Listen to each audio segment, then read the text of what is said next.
हाय दोस्तों, success education अड्डा में आप सभी लोगों का स्वागत है। इसके पहले हम लोग क्या पढ़ रहे थे? रसखान दास की जो थी सवैये पढ़ रहे थे, जिसमें हम लोगों ने 3 पार्ट पढ़ चुका है। ये भाग नंबर 4 है कक्षा 10 वालों के लिए। ठीक है भाई, ये भाग नंबर 4 है कक्षा 10 वालों के लिए है और 3 हम लोगों ने पढ़ चुके हैं। इसके पहले वाले जो थर्ड पार्ट में था उसमें हम लोगों ने पढ़ा था क्या कि धूरी भरे अति शोभित श्यामोजित ऐसी बनी सिर सुंदर चोटी खेलत खात फिर अंगना पग पैजन बाजत पीरी कछोटी आवाज छवि को रस खाने बिलोकत वारत काम कला निज कोटी काग के भाग बड़े सजनी हरे हाथों से ले गयो माखन रोटी। उसमें क्या था कि ये गोपियाँ जो होती है कि भगवान श्री कृष्ण के यहाँ यानी अर्थात नंद बाबा के यहाँ गई होती है, तो वहाँ पे भगवान श्री कृष्ण धूल से सने हुए नंद बाबा के आंगन में खेल रहे होते हैं पीले कच्छे अच्छे पहन करके। तो आ करके देखती है और जा करके अपनी सखियों से कहती है कि हे सखी कि कितना अच्छा दृश्य था, और उस कौवे की बहुत सराहना करती है, उसके भाग्य की सराहना करती है कि जिसने भगवान श्री कृष्ण का जूठन खाया। अब यहाँ पे देखते हैं क्या होता है इसमें। देखो रसखान दास जी देखते हैं क्या लिखते हैं, इस बार इसकी छोटी सी स्टोरी सुनना। इसमें देखो कह रहे हैं कि क्या होता था कि पहले भगवान श्री कृष्ण ब्रज में रहा करते थे और अपने मामा कंस को मारने के लिए बहुत बड़ा अत्याचारी था, उसको मारने के लिए गए होते मथुरा। तो जब वहां से जाते हैं तो गोपियों को उनकी याद आती है, कहती है कि जिस दिन से वो नंद बाबा का जो लड़का है कि धेनु गायों को वन में चरा करके गया है और अपनी मुरली बजाते थे खूब बढ़िया से, ऐसे करके मुरली बजाते थे और खूब गोधन गीत गाते थे, गोधन की सुर गाते थे, गोधन गीत की। तो कह रहे हैं कि जिस दिन से वो गा करके गए हैं ऐसे लगता है कि उस दिन से कुछ टोना उन्होंने कर दिया है, हम लोग उनके बस में हो गए हैं और कोई किसी की शर्म नहीं कर रहा है। पहले होता क्या देखो कि जब कोई किसी से प्यार करता है तो लोग क्या करते हैं ना कि छिपाते हैं, कोई कहता है कि कोई जान ना पाए। तो वो कह रहे हैं क्यों? क्योंकि लोग शर्माते हैं, कुछ लोग डरते भी हैं, दोनों चीज होती है। तब वही होता है कि बस ये कह रहे हैं कि जिस दिन से श्री कृष्ण के साथ प्रेम हुआ है उस दिन से हम लोगों को कोई डर भय नहीं है, कोई डर ही नहीं है। कि यह जैसे भारतेंदु हरिश्चंद्र ने लिखा है ना, शायद क्लास 11 में आप लोग पढ़ोगे, उन्होंने लिखा है कि प्रेम की गति को समझे हरिचंद यथा रथ हो तो यथा है, नाम कछु न पुकारन में बदनाम ही होने की सारी कथा है। यानी क्या कहते हैं कि प्रेम की गति को कोई समझ नहीं पाता है। कभी कभी होता क्या है ना कि एक ही नज़र में प्यार हो जाता है, कभी कभी किसी के साथ पूरा जीवन रह जाओ उसके साथ प्रेम ही नहीं होता है। ऐसा नहीं होता कि वो खराब होता है, नहीं, बट एक पता नहीं क्यों नहीं होता। तो वही कहते हैं कि प्रेम की स्पीड को कोई समझ ही नहीं पाता है। कभी एक पल में होता फर्स्ट एंड लव, कभी होता ही नहीं है। तो वैसे कह रहे हैं कि जिस दिन से श्री कृष्ण को हम लोगों ने गाय चराते हुए उनकी बांसुरी शुरू सुनी है उसी दिन से हम लोगों को प्यार हो गया, कोई डर नहीं। अब देखते हैं क्या कह रही है। दिन ते वह नंद को छोहराया बन धेनु चराई गयो है, अमोहनिता ननी गोधन गावत बेनु बजाई रे जाई गयो है, अवादी न सो कछुटो ना सो रस खानी ही में समाई गयो है, अको न काहू की कानी कर सिंगरो ब्रज बीर बिकाई गयो है। देखते हैं क्या लिखते हैं रसखान दास जी। क्या करिए, जा दिन ते, जा मतलब जिस दिन से, जा मतलब जिस दिन मतलब दिन से, नंद मतलब नंद बाबा का, छोहरा मतलब पुत्र, छोकरा बहुत सुंदर बा, छोकरा छोहरा मतलब क्या होता है? पुत्र।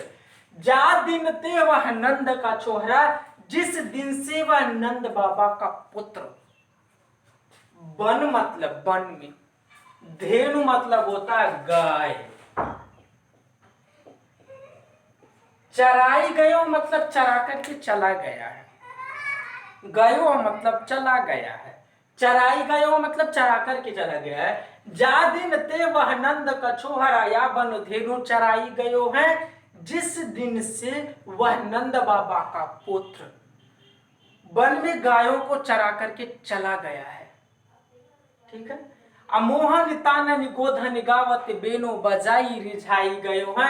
मोहन तानन, मोहन मतलब मोहिनी मंत्र, तानन मतलब होता है सुर, मोहिनी सुर यानी मन को मोहने वाली ऐसी ध्वनि, ऐसा सुर।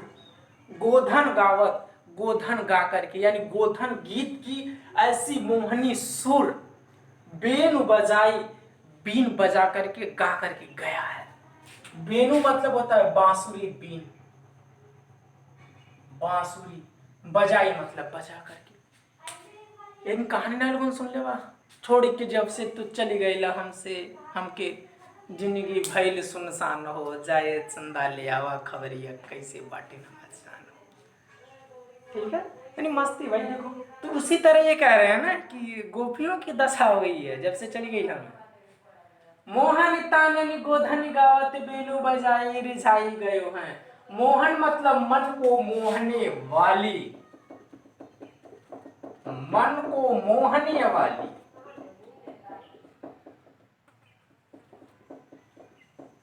मोहन तानन मन को मोहने वाली सुर। गोधन मतलब गोधन, गावत मतलब गाकर, गाकर।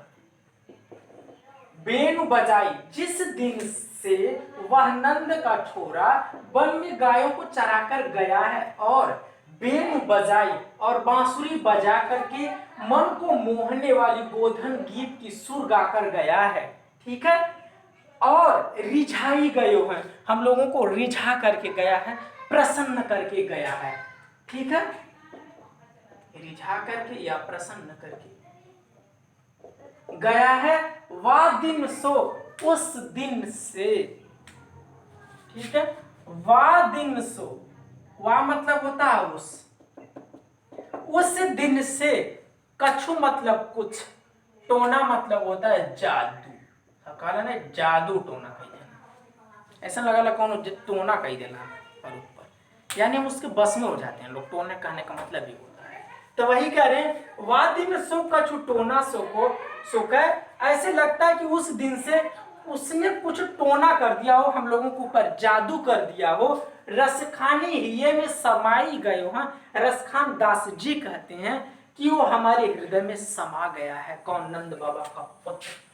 हिया मतलब होता है हृदय, समाई मतलब समा जाना।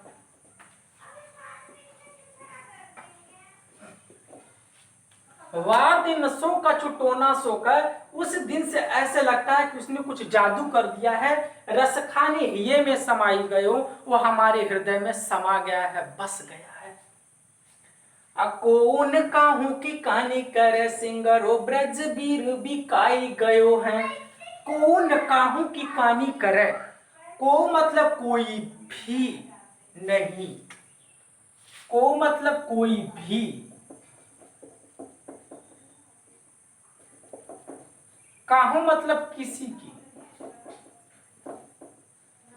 न मतलब नहीं करता है। कान मतलब लज्जा या शर्म, लज्जा या शर्म। करे मतलब करता है। कौन काहू की कानी करे, को मतलब कोई भी, न मतलब नहीं, काहू मतलब किसी की, कानी मतलब लज्जा, करे मतलब करता है। कौन काहू की कानी करे, उस दिन से कोई किसी की लज्जा नहीं करता है। अर्थात क्या होता है कि लोग क्या होता है अपनी प्रेम की बातें करते हुए शर्माते हैं या डरते हैं, दो चीजें होती है। लेकिन जिस दिन से नंद बाबा के लड़के के साथ अर्थात श्री कृष्ण के साथ उन लोगों का प्रेम हुआ है, करिए उस दिन से कोई किसी को न तो शर्मा रहा है, न कोई किसी से डर रहा है।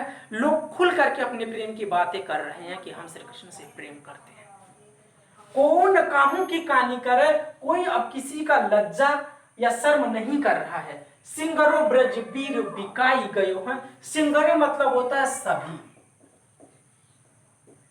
ब्रज मतलब ब्रज, बीर मतलब वहां के जो लोग हैं, गोपियां हैं, ग्वाल बाल हैं। ब्रज के वीर, बिकाई गयो मतलब, बिकाई का मतलब बिक जाना, बिक जाना, सब बिक जाना मतलब बस में हो जाना उनके, सबका नाम तुम खरीद ले हैं। ठीक है, यानी खरीद ले मतलब जैसे जैसे कहा वैसे वैसे करेगा। तो इसी बात पे आप लोग भी लाइक और सब्सक्राइब कर दो। अर्थात खरीदे तो नहीं गए बट हमें तो खरीद लियो ना। तो लाइक और सब्सक्राइब कर दो इसी के साथ। तो क्या करें, सिंगरो ब्रज बीर बिकाई गए हैं, उस दिन से सभी ब्रज के लोग बिक गए हैं, अर्थात श्री कृष्ण के बस में हो गए हैं। एक बार और अर्थ देखते हैं।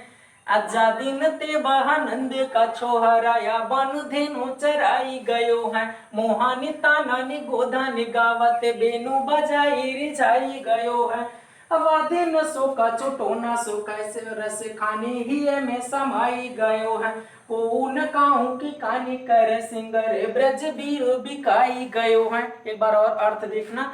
जा दिन ते वह नंद को छोहरा, जिस दिन से वह नंद बाबा का पुत्र वन धेनु चराई गयो है, वन में गायों को चरा करके गया है, मोहन तानन गोधन गावत बेनु बजाई रिझाई गयो है, बेनु बजाई बांसुरी बजा करके मन को मोहने वाली सुर और गोधन गीत गा करके हम लोगों को रिझा करके गया है, वादिन सो कचुटोना सो कह रस खाने हिय में समाई गयो है, उस दिन से वादिन सो उस दिन सो कचुटोना सो कर, ऐसे लगता है कि कुछ जादू कर दिया उसने, रसखानी हिये में समाई गए हैं। रसखान दास जी कहते हैं कि गोपियों कहते हैं कि वो हमारे हृदय में बस गए हैं, कौन काहू की कहानी करे, अब कोई किसी की लज्जा या शर्म नहीं कर रहा है, सिंगरो ब्रज वीर बिकाई गए हैं, सभी ब्रज के लोग बिक गए हैं, बोलो वृंदावन बिहारी लाल की जय।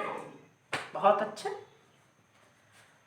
अब देखते हैं, बात आती है हमारी क्या व्याख्या हो गई, अब हमारी आती है संदर्भ। ठीक है, मैंने व्याख्या बता दिया, अब संदर्भ की बात आती है। संदर्भ में कैसे लिखते हैं, ध्यान से सुनना। संदर्भ में दो चीजें होती है लिखने के लिए, एक होती है हमारा शीर्षक यानी कहां से उठाया गया है, और एक होती है रचयिता, कौन इसको लिखा है। ऐसे आराम से लिखेंगे कि प्रस्तुत पद, ये पद्य होती है जो चीजें गाई जा सके, अभी हमने गाया इसे, अर्थात ये पद्य है कि प्रस्तुत पद्य रसखान ग्रंथावली से, रसखान दास जी की रचना है रसखान ग्रंथावली, प्रस्तुत पद रसखान ग्रंथावली से हमारी पाठ्य पुस्तक काव्य संकलन के सवैये से लिया गया है, और इसके रचयिता रसखान दास जी हैं। मैंने बताया था कि रसखान दास जी की जितनी भी रचनाएं होती हैं वो अपनी रचना में अपना नाम जरूर लिखते हैं। देखो यहाँ पे रसखान का नाम दिख गया, ठीक है भाई।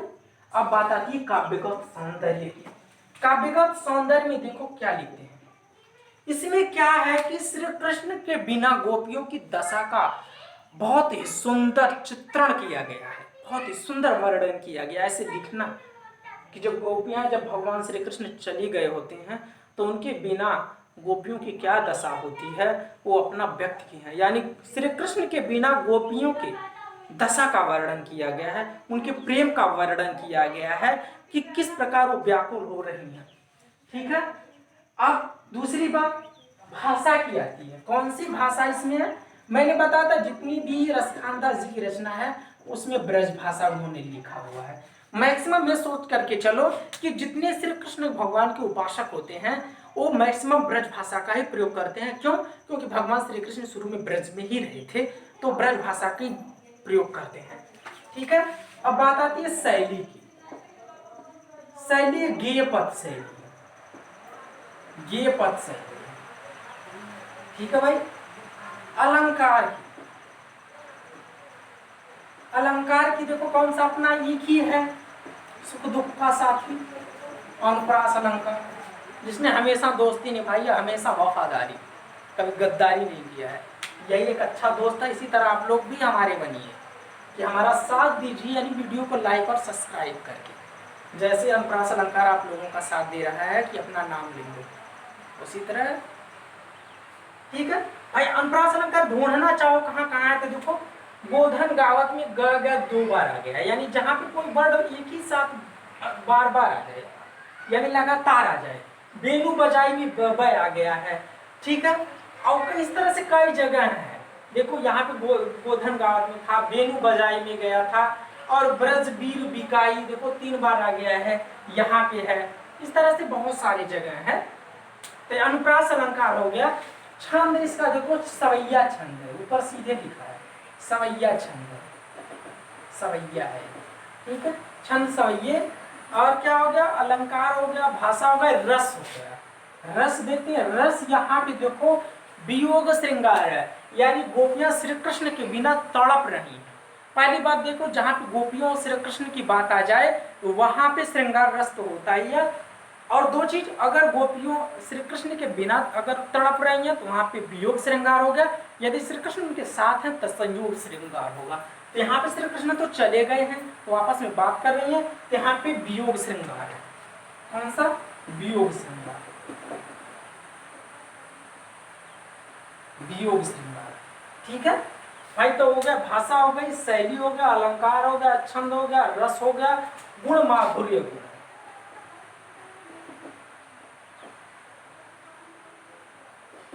बस इतनी चीजें हो गई हमारी, 6 चीजें हो गई। ये पहला पॉइंट हमने बताया। ठीक है भाई, इतना बहुत है, काफी है, तीनों चीज हो गई हमारी। ठीक है, अब मिलते हैं रसखानदाजी के नेक्स्ट सवैये में, देखते हैं उसमें रसखानदाजी क्या करते हैं। तब तक हमारे साथ बने रहिए चैनल के साथ। धन्यवाद।